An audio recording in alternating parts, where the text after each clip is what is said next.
تخيل يا صديقي تكون أعمى بس شايف حاجات محدش في العالم ده يقدر يشوفها. كل خطوة بيعملها محسوبة، كل كلمة وراها مصيبة، واللي فاكر إن العمى ضعف هيكتشف إن ده أكبر سلاح في العالم. بطلنا النهاردة عارف نهاية كل اللي حواليه. سؤال مش هو هيعمل إيه، سؤال هو إيه السر اللي مخليه يشوف المستقبل والقدرات والموت قبل ما يحصل. بس أنت يا صديقي هتستعمل تشوف فيديو النهاردة، لأن مش كل اللي يتشاف ينفع يتقال يا صاحبي، لأن اللي هتشوفه النهاردة الصدمة بمعنى الكلمة. بيبدأ الأنمي بتاعنا بكونون اللي بيكون من عيلة نبيلة، وبيبقى عيلته عبارة عن والده ووالدته وأخوه الكبير. وكونون بيبقى قاعد مع عيلته وبيسألهم يعني إيه الإبصار، فبيقول له والده إنك تقدر تميز بين الألوان والأشكال، وبيحاول والده يغير الموضوع وبيقول له يروح للمعلمة جيني. وبنعرف إن كونون اتولد أعمى، عشان كده هما بيودوه للمعلمة جيني عشان تعلمه السحر. وبنشوف كونون وهو رايح مع الخادمة لجيني وبيسألها وبيقول لها هو أنا لازم أتعلم السحر؟ فبتقول له الخادمة أيوة، لأن أنت اتولدت ومعاك خيط سحر المية.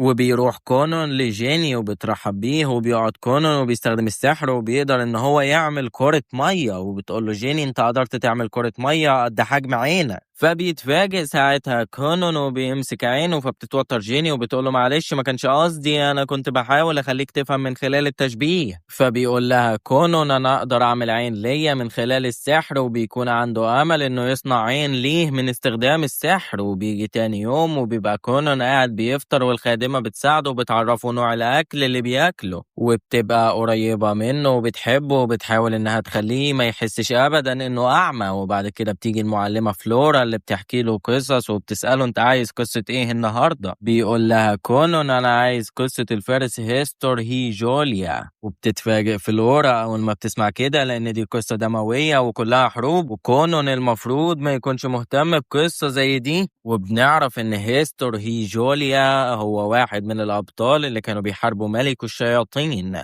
وفي الحرب دي فقد هيستور دراعه وساقه، ولكنه كان عايز يحقق السلام ومش زعلان على اللي فقده. وبعد فترة بيتدرب كونون على استخدام سحر المية، وبيحاول يستخدم كمية أكتر من السحر ويعمل كرات أكتر، لكن مش بيقدر كونون يستحمل القوة الكبيرة من استخدام السحر. وبيقع على الأرض، وبتجري الخادمة تطمن عليه وبتاخده للغرفة، وبيقول لها كونون أنا عايز أتدرب على حاجة تزود من قوتي. فبتقول له الخادمة أنا هخليك تاكل كميات أكتر لكن على مراحل. فبيقول لها كونون طب وعضلاتي عايزها تبقى أقوى. فبتقول له الخادمة تتدرب على استخدام السيف ده هيخليك أقوى، أنا هروح أقول لوالدك يجيب لك معلم. وبيجي تاني يوم وبيبقى كونون بيتدرب على استخدام السيف، وفجأة بتيجي جيني. فبتقول الخادمة لكونون إن جيني جات، وبيقول لها كونون أنا بتدرب عشان أكون أقوى وأقدر أستخدم السحر. وبياخد العصاية وبيستخدم سحر المية، وبيفاجئ جيني وبيعمل كرات سحرية كتير. فبتستغرب جيني وبتقول لنفسها أنا علمته حاجة بسيطة، إزاي قدر إنه يعمل كل ده؟ شكله كده كان بيتدرب لوحده. وعلى الناحية التانية بنروح لقصر الملك، بتبقى ميليكا بنت الملك في القصر، وبتيجي الخادمة وبتقول لها العربة جاهزة عشان تروحي تقابلي خطيبك، لكن بتكون ميليكا متضايقة ومش عايزة تروح. وبتبقى ميليكا خطيبة كونون، وبتبقى مش عايزة تقبله لأن كل ما تروح تقعد معاه تلاقيه كئيب وعلى طول مكشر. وعشان كونون شخص مهم للمملكة لأنه اتولد بندبة زي البطل هيستور، فبيبقوا عايزين يجوزوه لمليكا عشان يكون جواز سياسي. توصل مليكا لقصر كونون وبتلاقيه مبتسم وبيرحب بيها، وبتبقى مستغربة لأنه متغير. فبتسأله ميليكا انت اتغيرت ليه كده؟ فبيقول لها كونون عشان لقيت الحاجة اللي بحبها وهي السحر. بيعمل كرة من المية، وبتبقى ميليكا فرحانة بيها، لكن بيفاجئها كونون وبيعمل قوس قزح، وبيعتذر كونون ليها على الطريقة اللي كان بيعملها بيها، وبياخدها عشان يستمتعوا مع بعض. وبيجي تاني يوم وبيروح كونون وبيقعد مع فلورا وبيطلب منها تعلمه ازاي يتعامل مع ميليكا.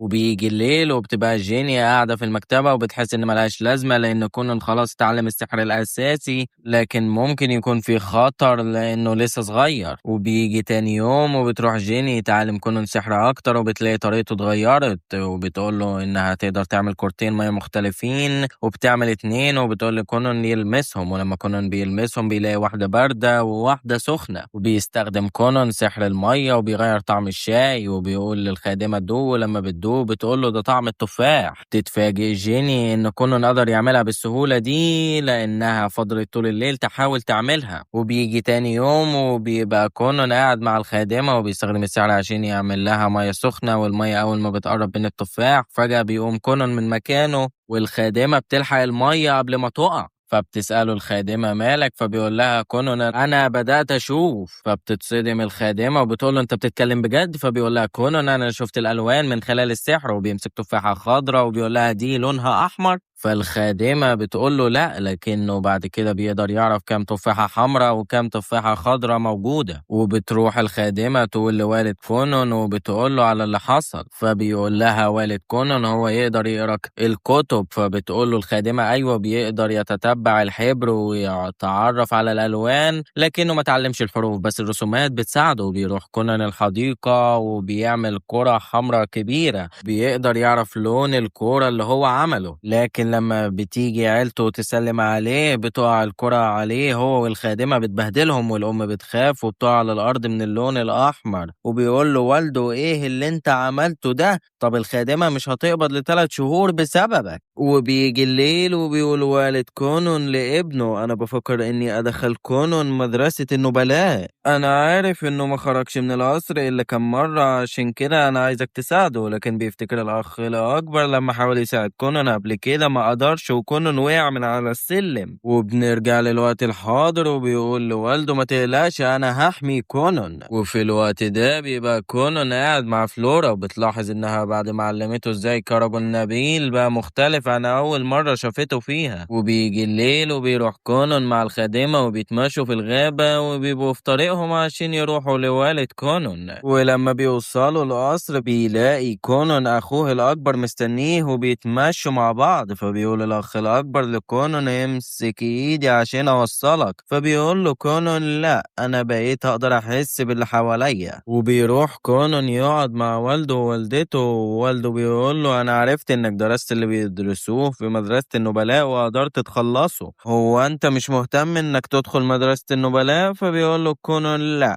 أنا في حاجة أهم أنا هديها اهتمامي. فبيقول له والده لكن أنت المفروض تروح لأن أولاد النبلاء لازم يروحوا المدرسة. فكر في ميليكا، أنت لازم تعمل كل التزامات النبلاء عشان ما تكونش في موقف ضعف في المجتمع الراقي. سمعة ميليكا هتتأثر بسببك. فبيقول له كونان أنا هروح المدرسة. فبيقول له والده أنا عايزك تعدي من اختبار التقدم بس، وبعد ما تنجح هتاخد شهادة التخرج، وهم 5 اختبارات عشان كده أنت لازم تروح المدرسة 5 مرات. وبيروح كونان مع أمه الخادمة عشان يختاروا لي هدوم شكلها حلو. وبيروح كونان يقعد مع ميليكا وبيقول لها إنه رايح المدرسة. بتفرح ميليكا وبتقول له إحنا هنقدر نقضي وقت مع بعض وأنا هكون معاك. وبيجي تاني يوم وبيبقى كونان جاهز إنه يروح المدرسة، وبيركب كونان العربة وبيستخدم سحر المية على العجل عشان العربة ما تتهزش. وبيقول كونان لأخوه السحر مفيد ومن خلاله ممكن ألاقي شغل في المستقبل. فبيقول له أخوه أنت قلقان لأنك خرجت بعد وقت كبير. فبيقول له كونان أنا مش قلقان، أنا عارف إنك متضايق من ساعة آخر مرة لما وقعت من على السلم، لكن أنا بقيت أقوى. فبيفهم أخوه إن كونان اتغير من ساعة ما اتعلم السحر. وبعد فترة بيقوم كونان وبيقول لأخوه إكسيو إحنا قربنا للمدرسة. فبيقول له أخوه أنت عرفت إزاي؟ فبيقول له كونان أنا قادر أحس بوجود الأشخاص.